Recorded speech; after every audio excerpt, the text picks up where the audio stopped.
If you read through Islamic texts, you'll immediately notice a recurring theme: God's vast, encompassing mercy. It is the bedrock of the faith, an attribute mentioned at the start of almost every chapter of the Quran. But within that ocean of forgiveness exists a single, strict boundary. There is exactly one action explicitly stated to be permanently unforgivable. That boundary is called shirk. Out of all possible human failings, this is the one category uniquely singled out by Allah as a red line. Knowing exactly where this line is drawn and how easily we might stumble over it is the single most critical piece of survival knowledge for a Muslim soul. To understand the crime, we first have to look at the law. Islam is entirely built on a concept called Tawheed, the absolute, undivided oneness of God. He is the sole creator, provider, and only entity worthy of worship. Shirk is the direct violation of that principle. It happens when someone assigns partners to God by praying to someone else, believing another has ultimate power, or splitting divine authority. This is treated so severely because it is a direct challenge to the exclusive rights of the Creator. Think of it as the ultimate cosmic injustice. It takes the absolute right that belongs solely to the Maker of the universe and hands it to the things He created. The consequences of dying in a state of major shirk are final.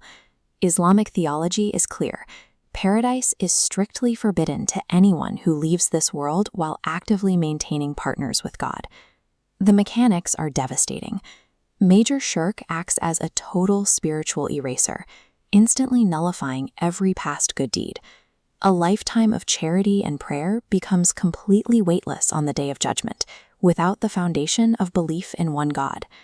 Trying to build a portfolio of good deeds while committing shirk is like trying to build a skyscraper without laying a foundation first. Eventually, the structure fails, and everything built on top of it falls apart. Beyond just ancient statues, shirk actually exists on a much more subtle spectrum, hiding in the details of modern life. This is known as minor shirk. Instead of literal idols, it feeds off everyday human psychology and our own egos. The most common example is a concept called riya. That is, when you perform religious duties or give to charity, purely to be seen, admired, or praised by other people. It subtly hijacks the action. Instead of seeking God's pleasure, the ultimate intention shifts towards seeking social validation, essentially making other people partners in your worship. We see it in daily habits, like wearing lucky charms and amulets, or relying on random superstitions. Thinking this changes your destiny falls into the same trap. Even swearing oaths by entities other than Allah is considered a subtle violation of His exclusive authority.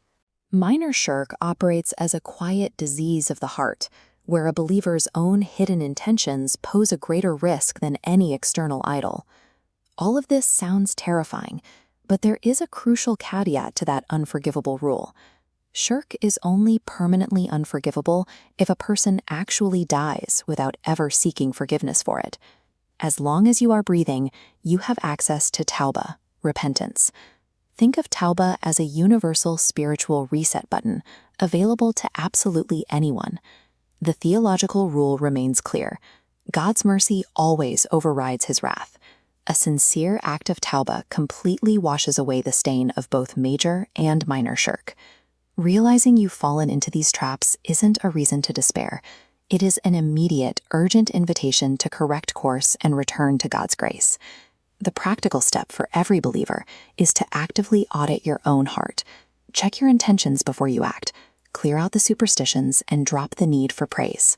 And the ultimate cure is to constantly reaffirm the kalima, the phrase La ilaha illallah, meaning there is no true deity but Allah.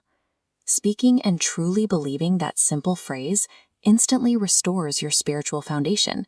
It brings the believer right back into safety. True spiritual liberation is found in the joy of guarding the oneness of God within every daily action.